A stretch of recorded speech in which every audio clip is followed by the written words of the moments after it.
स्वागत है आपका अपनी channel Indus report and analysis में। देखिए, एक स्मार्टफोन डोमिनेटेड दुनिया में कौन सोच सकता था कि एक पुराना पेजर डेडली वेपन बन सकता है। आप सोच सकते थे? नहीं ना। देखिए, लेबनान में एक ट्रैजिक पेजर एक्सप्लोजन ने कई लोगों की जान ली है और हजारों को जख्मी भी कर दिया। लेबनान एक सीवियर सिक्योरिटी ब्रीच से गुजर रहा है जिसमें हजारों पेजर्स एक्सप्लोड हो गए और इस वजह से हजारों हिजबुल्लाह फाइटर्स, मेडिकल पर्सनल और सिविलियंस घायल हो गए। अब देखिए, हिजबुल्लाह जो है उसने इजराइल को 1 साल के कॉन्फ्लिक्ट में सबसे बड़े सिक्योरिटी ब्रीच के लिए जिम्मेदार ठहराया है और दावा किया है कि इजराइल इन कोऑर्डिनेटेड एक्सप्लोजन्स के लिए पूरी तरीके से जिम्मेदार है। देखिए, ये पहली बार नहीं है जब लेबनान ने ऐसे ब्रीच का सामना किया हो, क्योंकि आपको अगर याद होगा तो 2020 का एक्सप्लोजन आज भी one of the most powerful non nuclear blasters के रूप में याद किया जाता है। और अब देखिए, इजराइल के मूसाद पर लेबनान में पेजर एक्सप्लोजन करवाने का इल्जाम लगाया गया है। जी हाँ, कहा जा रहा है कि मूसाद ने हिजबुल्लाह के 5000 पेजर्स में एक्सप्लोसिव्स छुपा दिए थे जो इस साल इंपोर्ट किए गए थे। ये जो खबर है ये तब फैल गई जब एक कोडेड मैसेज ने एक साथ 3000 पेजर्स को एक्टिवेट कर दिया। जी हाँ, काफी लोग ये कह रहे हैं कि मूसाद ने प्रोडक्शन के वक्त ही पेजर्स में एक्सप्लोसिव्स डाल दिए थे जिससे उन्हें पकड़ना मुश्किल हो गया था। कहा जा रहा है कि हर पेजर में लगभग 3 ग्राम एक्सप्लोसिव था। और अब मिलिट्री एनालिस्ट इलिजा ने बताया कि जो एक्सप्लोसिव यूज हुआ था ना, वो PETN यानी कि पेंटारिथ्रिटोल टेट्रानाइट्रेट हो सकता है जो पेजर्स के सर्किट्स में डाला गया था।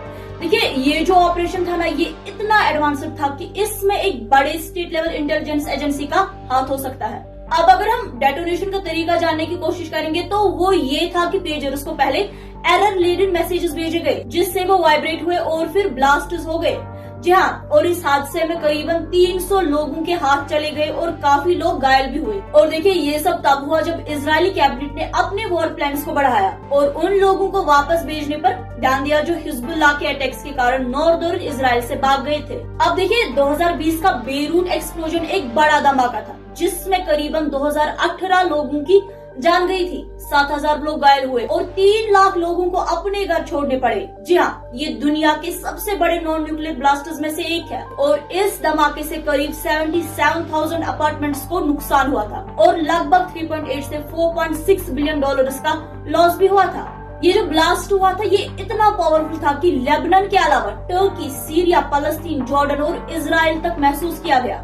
जी हाँ, और यूएस जियोलॉजिकल सर्वे ने इसे 3.3 मैग्नीट्यूड का इवेंट रिकॉर्ड किया और ये जो ब्लास्ट हुआ था ना, इसने अर्थ के इनोस्फीयर को भी अफेक्ट किया था। और ये जो धमाका हुआ था ना, ये एक वेयर हाउस में हुआ था जहाँ पे करीबन 2750 टन का सबस्टेंस अमोनियम नाइट्रेट गलत तरीके से स्टोर किया गया था जो वहाँ 6 साल से रखा था। जी हाँ, और ये सबस्टेंस 2013 में बेरूट पहुंचा था रोसस नाम की मोल्डोवा फ्लैगशिप शिप में और ये शिप जॉर्जिया से मोजाम्बिक जा रही थी।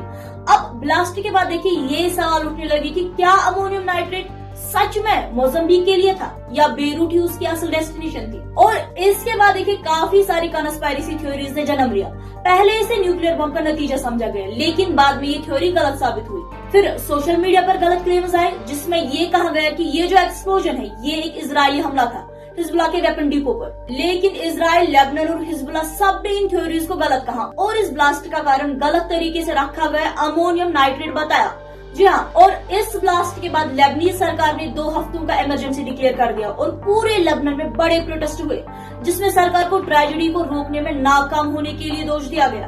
अब देखिए, नतीजा क्या निकलता है। नतीजा इस सबसे ये निकलता है कि चाहे रिसेंट पेजर अटैक हो या 2020 का बेरूट एक्सप्लोजन, दोनों ही इवेंट्स में एक चीज कॉमन थी, इन्होंने लेबनान की सिक्योरिटी सिस्टम की कमजोरी को दिखाया। फिर चाहे वो हैजर्डस मटेरियल्स का गलत हैंडल करना हो या विदेशी एजेंट्स का कॉम्प्लेक्स इन्फिल्ट्रेशन, संदेश साफ है, लेबनान अभी भी एक टेंशन फ्लूड नेशन बना हुआ है। और अब लेबनान में पेजर एक्सप्लोजन भी मॉडर्न वॉरफेयर का एक नया और परेशानी वाला चैप्टर है जो दिखाता है कि दुनिया इंटरकनेक्टेड है और खतरे कहीं से भी आ सकते हैं और आराम से आ सकते हैं। और देखिए कि आज के जमाने में एक पुराना पेजर भी बॉम्ब बन सकता है और समझना मुश्किल हो गया है कि कौन से खतरे हमारे आसपास है ना। खैर देखिए, अब देखना ये होगा कि क्या ये रीसेंट एक्सप्लोजन्स इजराइल और हिजबुल्लाह के बीच टेंशन को और बढ़ा सकते हैं या क्या डिप्लोमेटिक एफर्ट्स काम करेंगे। देखना दिलचस्प रहेगा।